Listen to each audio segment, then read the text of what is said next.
Assalamualaikum warahmatullahi wabarakatuh.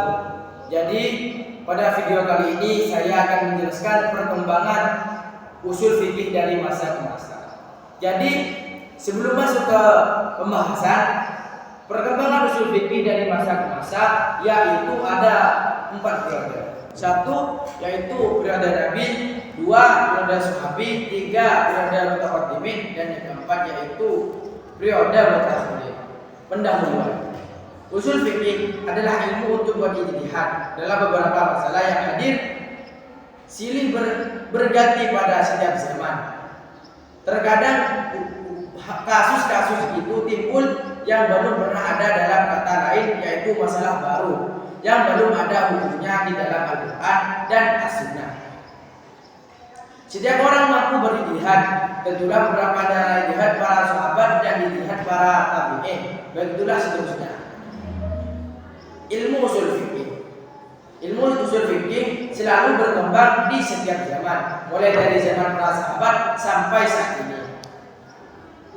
Para mujtahid saling mendapatkan argumen kuat selama tidak bertentangan syariat. Ada penambahan bahkan penyempurnaan ilmu usul fikih pada ijtihad para sahabat sampai dengan para mujtahid setelah sahabat, terutama pada masa Imam Syafi'i, mulai sebagai acuan para ulama fikih berlomba-lomba untuk melakukan pemikiran usul fikih, mulai dari perkara yang diajarkan guru mazhab sampai kepada kasus-kasus masyarakat. Yang pertama yaitu periode Nabi.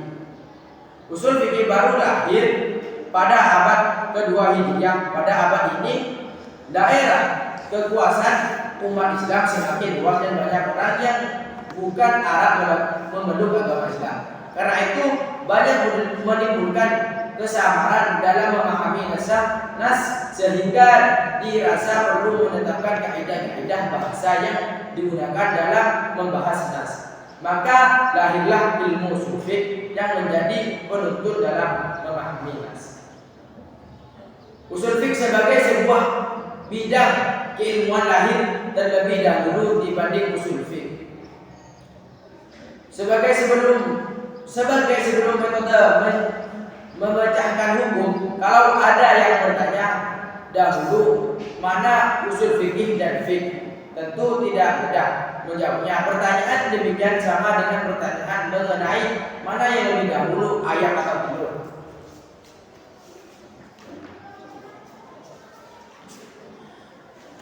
Pada masa Nabi Muhammad masih hidup, seluruh masalah fikih hukum Islam dikembalikan pada Rasul. Pada masa ini dapat dikatakan bahwa semua fikih adalah wahyu Allah Subhanahu wa taala. Namun demikian juga terdapat usaha dari beberapa sahabat yang menggunakan pendapatnya dalam menunjukkan keputusan hukum. Hal ini didasarkan pada hadis Mu'adz bin Jabal sewaktu beliau diutus oleh Rasul untuk menjadi gubernur di Yaman. Sebelum berangkat, Nabi bertanya kepada Mu'adz. Jadi, dan yang kedua yaitu periode Sahabi. Periode Sahabi, masa sahabat sebenarnya adalah masa transisi dari masa hidup dan adanya bimbingan Rasulullah SAW.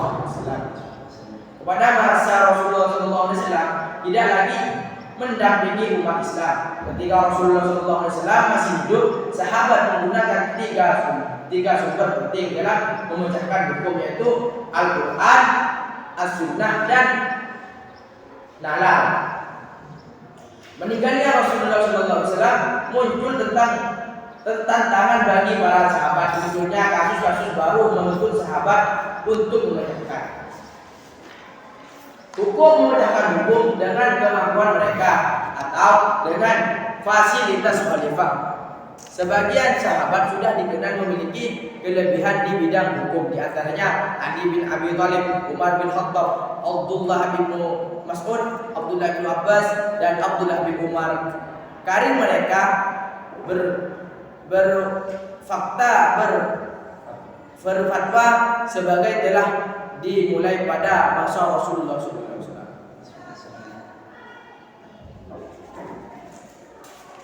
Dan periode yang ketiga yaitu periode mutaqaddimin. Periode mutaqaddimin adalah generasi setelah sahabat. Mereka bertemu dengan sahabat dan belajar kepada sahabat pada masa tabi'in. Metode istinbah menjadi semakin jelas dan meluas disebabkan bertambah luasnya daerah Islam sehingga banyak permasalahan baru yang muncul, banyak pertabiin. Hasil didikan para sahabat yang mengkhususkan dari untuk bertakwa dan berijtihad antara lain Sa'id bin al-Musayyad di Madinah dan Al-Kamah untuk berfatwa dan berijtihad antara lain Sa'id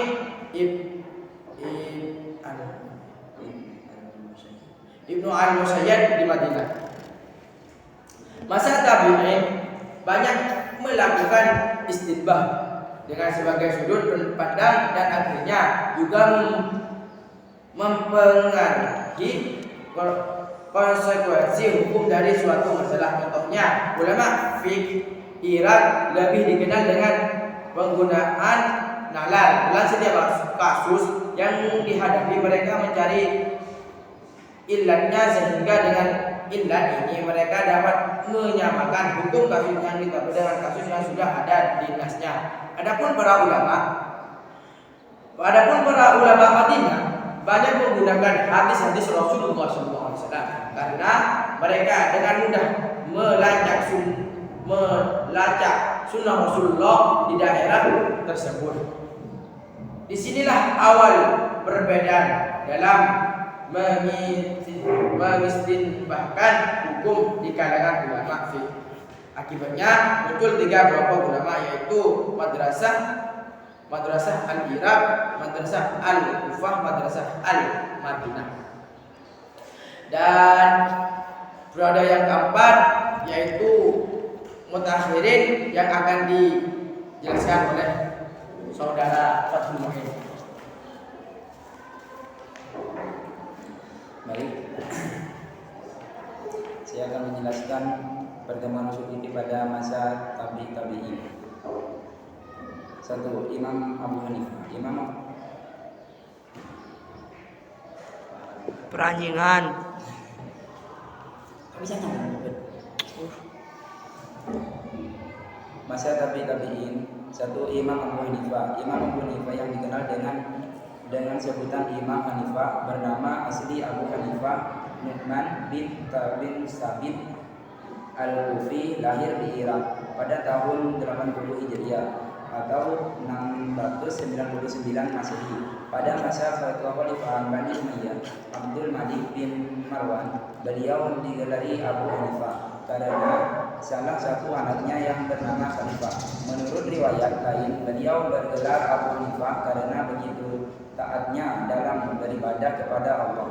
Ada juga yang meriwayatkan karena beliau begitu dekat dengan eratnya dan eratnya berteman dengan tinta.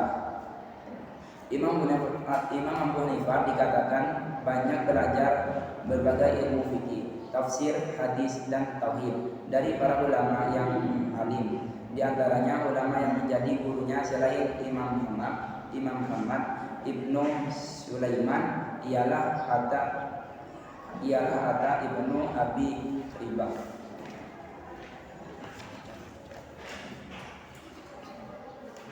Abu Hanifah adalah seorang mujtahid yang ahli ibadah. Dalam bidang fikih, beliau belajar kepada Ahmad bin Abu Sulaiman pada awal abad kedua Hijriah dan banyak belajar pada ulama-ulama tabi'in seperti Atta bin Abi Rabah dan Nafi Maula Ibnu Umar Imam. Abu Hanifah wafat dalam bulan Rajab tahun 150 Hijriah atau 767 Masehi dalam usia 70 tahun pada masa pemerintahan Khalifah Abu Ja'far Al-Mansur Khalifah Abbasiyah yang kedua dan dimakamkan di kota Baghdad. Perkembangan berbagai mazhab selain didukung oleh fuqaha serta Perkembangan pada mazhab selain didukung oleh fuqaha serta para pengikut mereka juga mendapat pengaruh dan dukungan dari penguasaan politik. Mazhab Hanafi mulai berkembang ketika Abu Yusuf, murid Abu Hanifah, diangkat menjadi qadhi dalam pemerintahan 3 khalifah Abbasiyah, Al-Mahdi, Al-Hadi, dan Ar-Rasyid. Al-Kharaj adalah kitab yang disusun atas permintaan Khalifah Al-Rasyid, dan kitab ini adalah rujukan pertama rujukan Hanafi. Sumber hukum dalam istinbat. Abu Bakar Muhammad Ali Talib Al-Baghdadi dalam kitabnya Al-Baghdadi menjelaskan bahwa dasar-dasar pemikiran fikih Abu Hanifah sebagai berikut. Sumber hukum dalam istinbat. Abu Bakar Muhammad Ali Taib Al-Baghdadi dalam kitabnya Al-Baghdadi menjelaskan bahwa dasar-dasar pemikiran fikih Abu Hanifah sebagai berikut. Abu Hanifah mengambil kitab Allah bila tidak ditemukan di dalamnya. Aku ambil dari sunnah Rasul. Jika aku tidak menemukan pada kitab dan sunnahnya, aku ambil pendapat sahabat-sahabat. Aku ambil perkataan yang aku kehendaki, dan aku tinggalkan pendapat-pendapat yang tidak aku kehendaki, dan aku tidak keluar dari pendapat mereka kepada pendapat orang lain selain mereka. Adapun apabila setelah sampai urusan itu atau telah datang kepada Ibrahim Asy-Syaibani, Ibnu Sirin, Al-Hasan, Sa'id, Ibnu Sirin, Al-Hasan, Sa'id, dan Abu Hanifah menyebut beberapa orang lagi, mereka orang-orang yang telah berijtihad. Dari uraian di atas dapat disimpulkan bahwa dasar-dasar mazhab Hanafi adalah kitab Allah, Al-Quran, 2 sunnah Rasulullah yang telah masyhur di kalangan ahlu, 3 fatwa-fatwa dari sahabat, 4 al-qiyas, 5 istihsan, 6 al-urf. Mungkin cuma sampai di sini yang bisa kami jelaskan. Apabila ada kesalahan, mohon maaf sebesar-besarnya karena kami juga masih belajar. Wabillahi taufiq wal hidayah. Assalamualaikum warahmatullahi taala wabarakatuh.